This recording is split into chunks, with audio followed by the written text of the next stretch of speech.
皆さんこんにちは、ブブと申します。今回は夏休みに1週間ベトナムに行ってきたので、その時の様子を Vlog でお届けします。夫もお休みをもらえたので一緒に行ってきます。今回の旅行は最初の2日間、夫のお姉さんが住んでいるホーチミンを観光した後、残り4日間はフーコック島でリゾートを満喫してきました。この動画ではホーチミン編をお届けします。往復の飛行機は JAL で予約しました。5時間半のフライトなんですけど、朝ごはんが出たりするので 2,3 時間しか結局眠れないままタンソンニャット国際空港に到着しました。空港からはお姉さんと合流して車で市内に向かいました。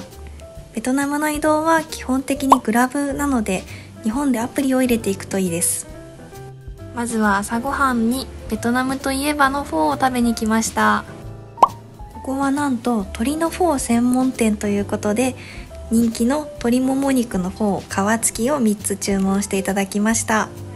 気になるお味はザ王道フォーといったところでしょうか。鶏だしがフライト後の体にしみるしみる。でね、この日はベトナムの建国記念日が近い連休だったんですけど、どうやら月餅を食べるのが習慣だそうで、お姉さんがいただき物のマリオット月餅をお裾分けしてくれました。腹ごしらえをした後は女性陣だけでネイルに来ました。ベトナムはスパだけじゃなくてネイルも安いんです。特にこのお店はデザインが可愛いっていうことで、韓国の駐在妻さんたちから人気みたいです。このデザインネイルで 3,000 円いかないくらいらしい。時刻はまだ朝9時だったんですけど、なんと店内満席で、お姉さんのネイルの方がちょっと時間がかかりそうだったので、私一人で街を散策しに行きます。建国記念日ではこんな感じで街中に国旗が溢れてます。お家の窓にも国旗を貼ってお祝いするみたいなんですが、聞いたところでは甥っ子も学校でお祝いするよっていうことで、みんなでベトティーを着て踊ったらしいです。少し歩いて気になっていたチョコレート屋さんにやってきました。このお店、チョコが美味しいだけじゃなくて内装もとっても可愛かったです。天井までチョコがずらーっと並んでいて、チョコ好きの私にとっては夢のような空間でした。店内ではこんな感じでチョコの製造過程も見られるので、イートインするのもすっごく楽しそうだなと思いました。残念ながら今回はそこまで時間がないということで、お姉さんと自分たち用にも何かお土産を買おうと思いまして、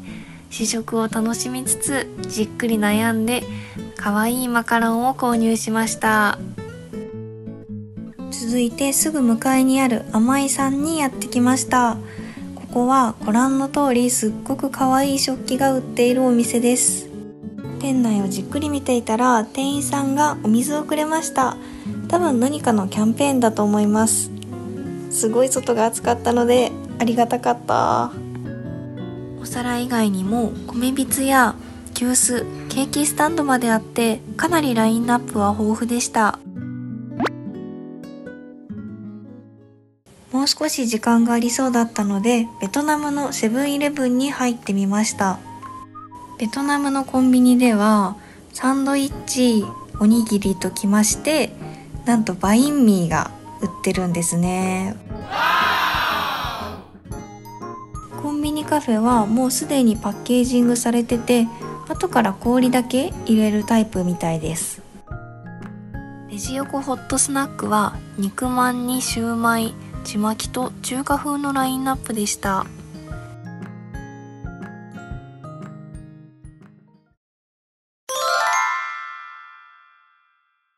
お姉さんのネイルが終わったので、お互いの家族と合流してランチに来ました。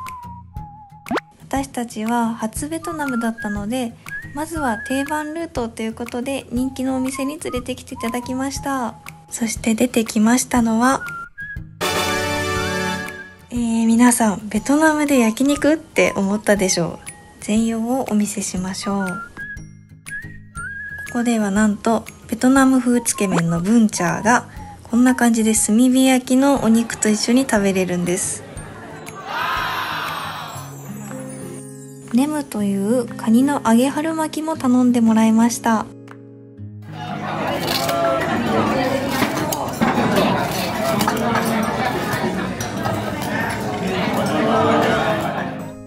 いやー、音を聞くだけで美味しいってわかることあるんだなーって感じでしたね。どっちもジュージューカリカリで本当に美味しかったです。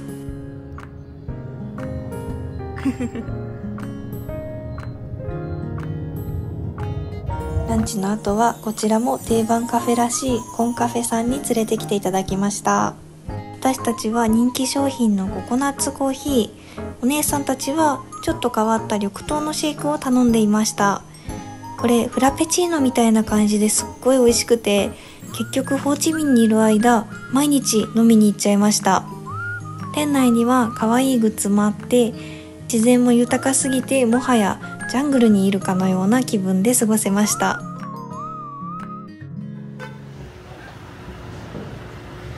電線が邪魔する。はい、続きましてホテルで食べるおやつにということで、バインミー362さんにやってきました。お店の名前がついたバインミー362という全部のせメニューですね。それを頼んで、ちょっと、こわもてのおじさんが丁寧にバインミーを作ってくれました。店内も外観も韓国のカフェってくらいおしゃれで、ローカルすぎる雰囲気が苦手っていう方にもおすすめできる場所です。おやつも手に入れたのでホテルにチェックインしました。今回泊まったホテルはお姉さんおすすめのミアサイゴンラグジュアリーブティックさんです。アゴダさんで予約をしまして、デラックスキングリバービューが2名2泊で45,000円くらいでした。ベトナムのホテルの中ではすごく高級なんですけど、こちらなんと5つ星ホテルですので、1人1泊1万円ちょっとで泊まれるなら、すごく日本の相場で言うと安いのかなと思います。この前富山に行った時も一人でドーミーインに泊まろうかなと思っていったら、1泊16,000円ぐらいしたんですよね。そう考えるとやっぱりベトナムってすごいホテルが安いなと思います。せっかくなのでリゾート気分でリバービューにしたんですけど、サイゴン川は割と茶色めで結構テラスも暑かったので結局あんまり出ませんでした。お部屋紹介もそこそこに、さっき買ったバインミーなんですけれども、もうこれがとっても美味しくて、正直お腹いっぱいだったんですけど、パンがサクサクふわふわで、もう空気みたいな軽さで、マヨネーズの甘み、チリソースの味付けも絶妙で一瞬で完食しました。ホテルで少し休んだ後、またお姉さんが予約を取ってくださいました。お待ちかねのスパに行ってまいります。この茂りに茂った木々をくぐり抜けていくと見えてまいりました。ザ・スパバーさんです。スパの中はね、着替えとかもあるのでちょっと撮影はできなかったんですけど、待ち時間に梅ジュースやドライフルーツを出してくれたり、受付の方もマッサージの方もとっても親切で優しかったです。この仏壇気になる。で、肝心のスパなんですけど、私結構マッサージとか寝ちゃうタイプで、今回も睡眠時間足りてなかったのもあって一瞬で寝落ちをしてました。 Oh my god。 で、夜ご飯までちょっと時間があったので、近くにあったお土産物屋さんに入ってみたんだけどね、 BGM 流してくれてる、完全に。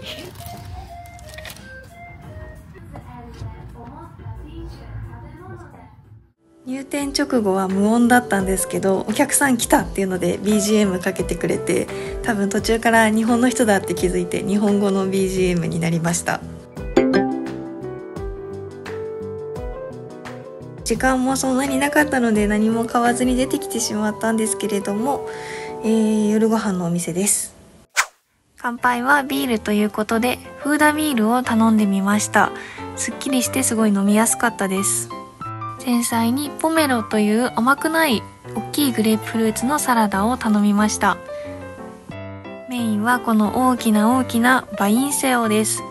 バインセオはベトナム風お好み焼きと言われているんですけど、日本のお好み焼きとは全く別物でした。今回は中にエビやイカが入っている海鮮のバインセオにしました。こんな感じで店員さんが切り分けてくれるので、隣のライスペーパーに野菜と一緒にくるんでタレにつけて食べます。あと何よりも衝撃だったのがこのチャーカーラボンという料理。揚げた白身魚に大量のニンニクを入れて、マムトムっていう紫色の調味料、エビを発酵させたものらしいんですけど、それをかけて米の麺と一緒に食べるっていう料理なんですけど、まあ見たことも聞いたこともない。あとこの緑色の草はね、全部サーモンとかに乗ってるディルですね。こんなに大量に食べることない。あまりにもローカルなフードすぎて、正直これ美味しく食べられるんだろうかって心配ではあったんですけど、勇気を出して食べてみたらすっごく癖になる味で美味しかったです。ただ完成品の美女は向上の余地ありかな。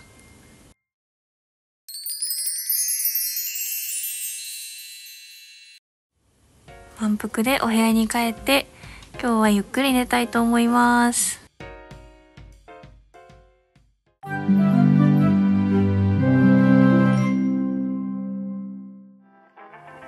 ホーチミン2日目、おはようございます。とってもいい天気です。朝ごはんを食べに朝食会場に向かいます。好きな具を入れて手作りのオリジナルバインミーができるコーナーや、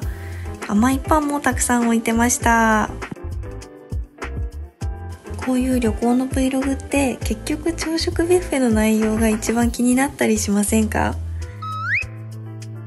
私はそこが一番気になっちゃうのでたくさん撮っておきました。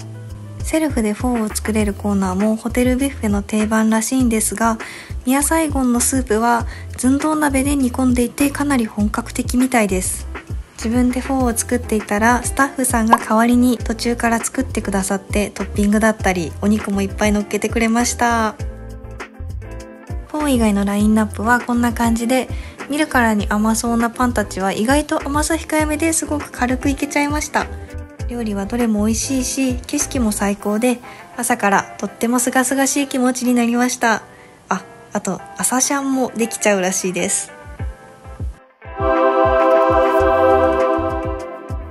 お昼までの時間はタオディエン地区でいっぱい可愛い雑貨屋さんを教えてもらったので、お買い物タイムにしました。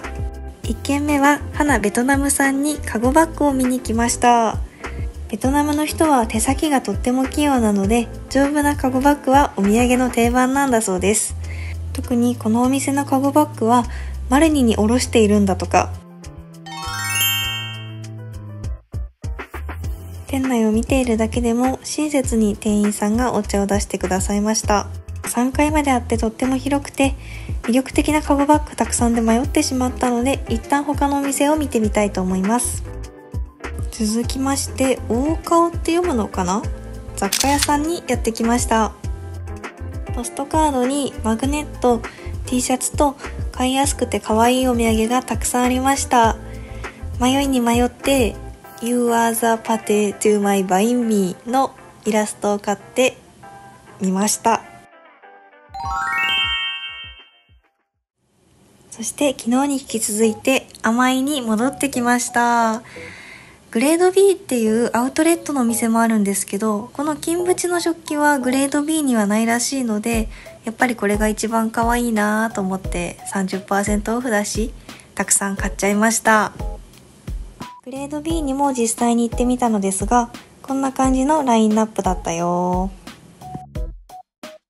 そして外が暑すぎたのでまたやってきました、コンカフェ。昨日美味しいと絶賛されていた緑豆のシェイクを頼んでみたつもりだったのですが、後から調べてみたら緑豆ではなくグリーンライスの方のスムージーを頼んでしまってました。でもこれがとっても美味しくて、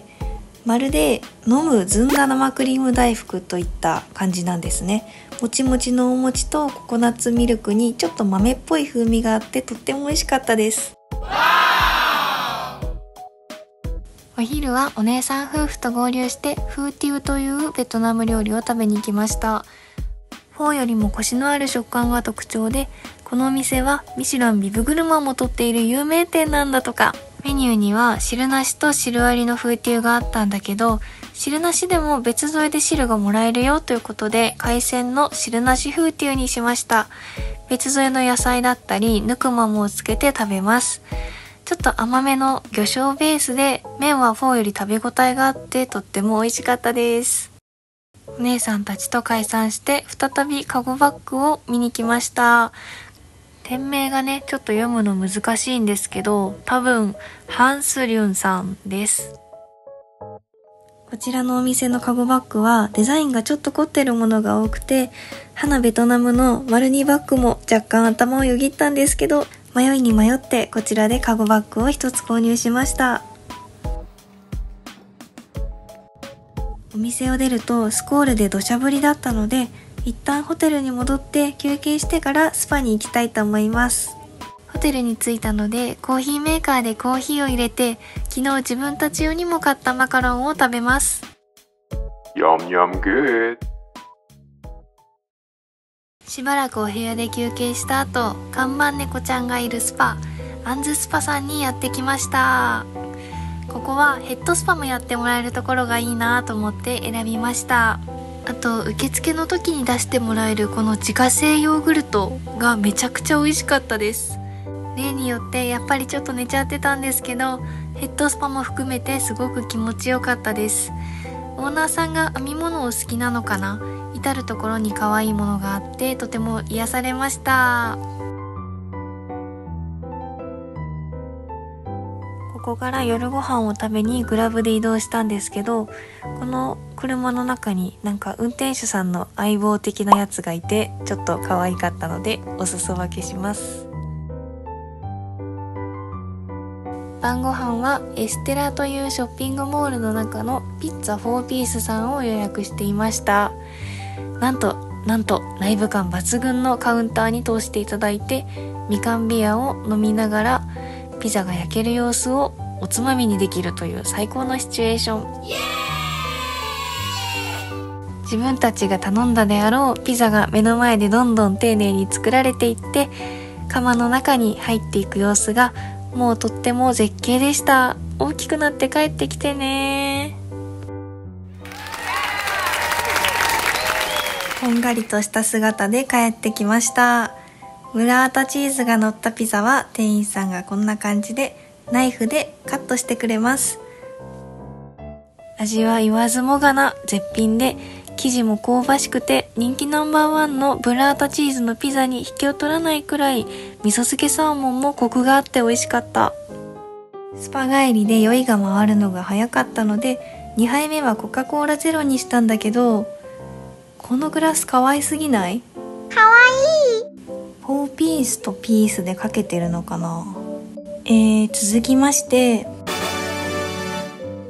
なんとここで甘いものを挟むという食べ放題ムーブを利用し、2枚目のピザに行っちゃいました。プルコギとクワトロフォルマッチまで堪能して本当に満腹になりました。